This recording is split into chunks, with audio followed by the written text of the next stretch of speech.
నమస్కారం భక్తి సాగర్ ఛానల్ కి స్వాగతం. కుక్కే సుబ్రహ్మణ్యేశ్వర స్వామి ఆలయం కర్ణాటకలో ఉన్న ఈ ఆలయం మురుగాన్ దేవునికి అంకితం చేయబడింది.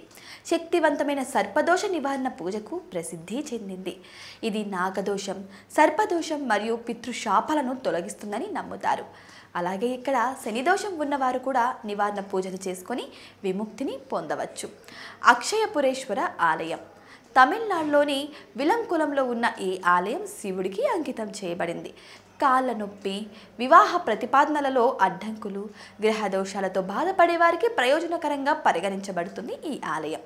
ఈ ఆలయంలో శని దోషం పోవడానికి కూడా నివారణ పూజలు చేస్తారు. అంటే శని దోషం ఉన్నవారు కూడా వెళ్ళవచ్చు. కుంభకోణం సమీపంలోని నవగ్రహ ఆలయాలు తమిళనాడులోని ఈ ఆలయాలు 9 గ్రహ దేవతలకు అంకితం చేయబడతాయి. భక్తులు దోషాలను అధిగమించడానికి, గ్రహ ప్రభావాలను సమతుల్యం చేయడానికి మరియు శాంతి శ్రేయస్సును తీసుకురావడానికి సహాయపడతాయని నమ్ముతారు. శని దోషం ఉన్నవారు ఈ టెంపుల్స్ సందర్శించడం చాలా మంచిది. తర్వాతి ఆలయం శని సింగనపూర్ ఆలయం. మహారాష్ట్రలో ఉన్న ఈ ఆలయం శనిదేవునికి అంకితం చేయబడింది. ఇక్కడ శని భగవానుడు స్వయంభుగా వెలిసినట్టు నమ్ముతారు.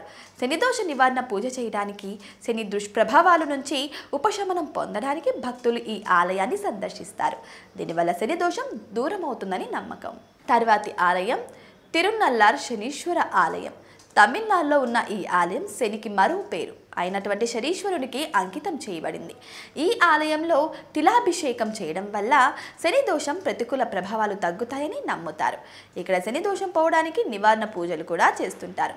ఇక్కడికి వెళ్తే శని ప్రభావం దూరం అవుతుందని నమ్మకం.